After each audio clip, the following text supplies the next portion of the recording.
یقین جانیے یہ صبح کے وقت مساجد میں اعلان کیے جاتے ہیں کہ قرآن مجید کی تعلیم شروع ہو گئی ہے، بچوں کو قرآن پڑھنے کے لیے مسجد میں بھیج دیں۔ تین مرتبہ اعلان کیے جا رہے ہوتے ہیں اور منت برے لہجے میں جو ہے وہ سماجت کی جا رہی ہوتی ہے کہ قرآن کی تعلیم شروع ہو گئی ہے، بچوں کو قرآن پڑھنے کے لیے بھیج دیں۔ تو اس وقت دل خون کے آنسو ہوتا ہے کہ یہ وقت بھی امت کا بانا تھا، کیا قرآن اتنا ہی ہلکا رہ گیا تھا کہ اس کے لیے منت اور ترلے کیے جا رہے ہیں؟ یار کبھی کسی پرائیویٹ سکول والوں نے بھی آ کر یوں اعلان کیا رات کو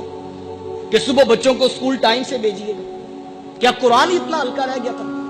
کہ جس کے لیے تین بار اعلان کر کے جو ہے وہ منت کی جا رہی، اور پھر مائیں بچوں کو تھپڑ مارتی ہیں اور کہتی جا کے قرآن پڑھے۔ بچے کی آنکھوں میں آنسو ہوتے ہیں، میلے کچیلے کپڑے اس نے پہنے ہوتے ہیں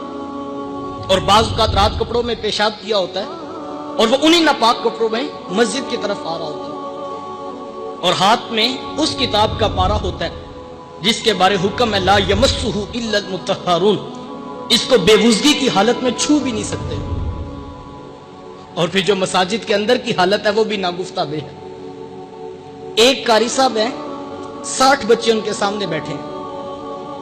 آدھا گھنٹہ کلاس کا ٹائم ہے، کوئی صاحب فہم مجھے بھی یہ بات سمجھا دے کہ اس کلاس کو کس طرح مینج کیا جائے۔ ایک بچے کے حصے میں 1 منٹ بھی پورا نہیں آتا، پچھلا سبق سننا بھی ہے، آگے سبق پڑھانا بھی ہے، تو پھر اس کلاس کے کیا نتائج پیدا ہوں؟ میں اپنی آنکھوں سے دیکھا فیصل آباد میں ایک قاری صاحب، تو 100 سے اوپر بچے جو ہے وہ ان کے سامنے بیٹھے ہوئے، اور وہ کہہ رہے تھے کہ 15 منٹ تو حاضری لگاتے میں مجھے گزر جاتے ہیں، اور میں نے مسجد کی انتظامیہ سے کہا کہ ایک حافظ صاحب اور ایڈ کر دے، کم از کم چلو سارے بچوں کا سبق روٹین میں سنا جا سکے، لیکن مسجد والے کہتے ہیں کہ نہیں جی آپ نے اسی میں چلانا ہے، جو بھی چلانا، ہم الگ سے بندہ افورڈ نہیں کر سکتے۔ ہم 11ویں کی دیگ ہر مہینے 10,000 کی افورڈ کر سکتی ہے انتظامیہ، لیکن قرآن پڑھانے کے لیے الگ سے بندہ افورڈ نہیں ہم کر سکتے۔ یہ ہمارے رویے اور ہمارے انداز ہیں، اور پھر ہم دیکھیں کہ ہم قرآن مجید کو کتنی اہمیت دیتے ہیں۔ اور پھر اگر قاری صاحب گروپ بندی کر کے بچوں کو نماز یا دیگر چیزیں سکھانا چاہیں تو مائیں دروازوں پہ پہنچ جاتی ہیں کہ قاری صاحب کو نہیں پتا کہ بچہ اسکول سے لیٹ ہو رہا ہے، سارا دن اسے آج ہی سکھانا تھا۔ اچھا یہ تو تصویر کا ایک رخ ہے،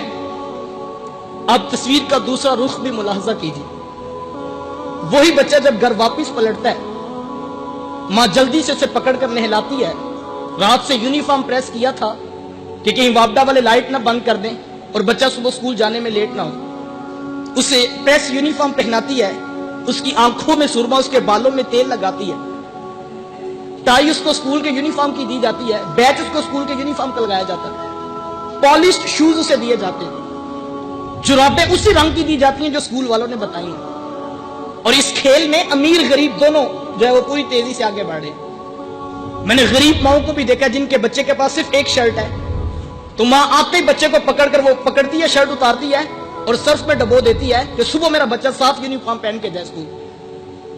اور پھر شام کو مائیں کتابیں، پینسلیں، ربڑ شارپنر تک خود مائیں دیکھتی ہیں کہ کوئی چیز گھر نہ رہ جائے اور بچہ صبح اسکول میں پریشان نہ ہو۔ میں نے ان پڑھ ماؤں کو دیکھا ہے جن کو نہیں پتا کہ کاپی اور کتاب اور سبجیکٹس کتنے ہیں، لیکن وہ بھی انگلیوں پہ انہوں نے کتابوں کی تعداد اور کاپیوں کی تعداد گنی ہے، وہ رات کو پوری کر کے سوتی ہے، ربڑ شارپنر خود اس کے بیگ میں رکھتی ہے، صبح اٹھ کے لنچ باکس اس کے بیگ میں رکھا جاتا ہے، واٹر کین اس کی بغل پہ لٹکائی جاتی ہے، باپ اٹھ کے اس کا ماتھا محبت سے چومتا ہے، 10 روپے خرچی اس کی جیب میں ڈالتا ہے، اس کو اٹھا کر بائک پر بٹھا کر محبت بھرے لہجے میں باتیں کرتا ہوا اسکول چھوڑ کر بھی آتا ہے، اسکول سے لے کر بھی آتا ہے۔ میں یہ نہیں کہتا بچوں کو اسکول نہ بھیجو، لیکن ایک سوال میں آپ کے ضمیر پہ چھوڑنا چاہوں گا کہ کبھی تنہائی میں بیٹھ کر یہ سوچنا کہ آپ کی اس پوری ایکٹیویٹی سے بچے نے کیا اخذ کیا؟ بچے کو یہ بات سمجھ آئی کہ وہ جو صبح تھپڑ مار کر مسجد میں بھیجا جاتا ہے وہ تو ایک اٹھنے کا بہانہ ہے،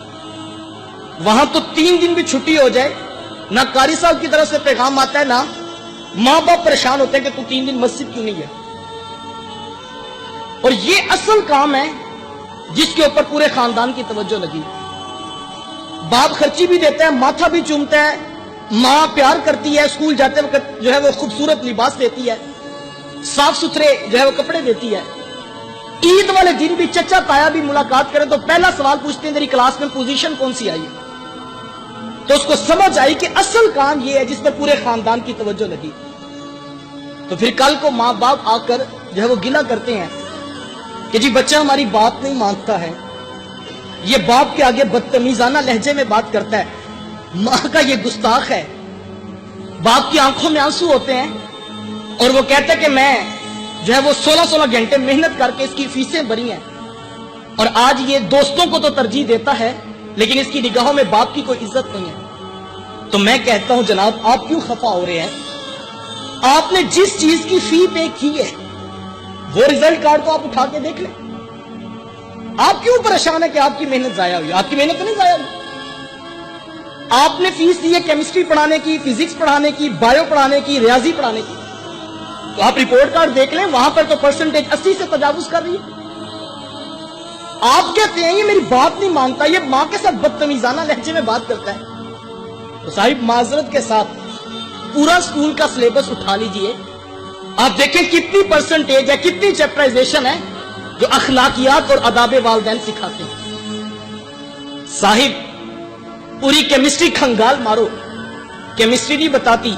کہ ماں کی سستی کا نام ہے. فزکس کے سارے اصول ایک پلڑے میں ڈال لو, فزکس کا کوئی اصول نہیں بتاتا کہ باپ کی سستی کا نام ہے. یہ سبق فزکس, کیمسٹری اور بایو نے نہیں پڑھانا تھا, یہ سبق یا تو رب کے قرآن نے پڑھانا تھا یا محمد کی میٹھی بولی نے سنانا تھا.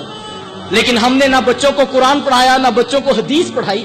اور نتیجہ وہ مانگ رہے جو قرآن اور حدیث سے پیدا ہونا تھا. رضا اللہ فی رضا الوالد و سخط اللہ فی سخط الوالد. میرے آقا ارشاد فرماتے ہیں کہ جس شخص کا باپ راضی ہے میں محمد اس کو ضمانت دیتا ہوں اس کا عرش کا رحمان بھی راضی ہے,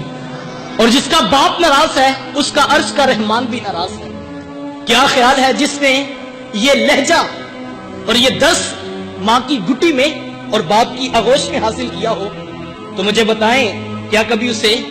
اس کا لہجہ ماں باپ کے ساتھ آگے تلخ ہو سکتا ہے؟ چونکہ اس سے پتہ اگر یہاں آواز اور لہجہ اونچا ہوا تو عرش کا رحمان ناراض ہو جائے.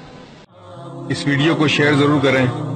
ہو سکتا ہے آپ کے ایک شیئر سے یہ بات کسی کے دل میں اتر جائے.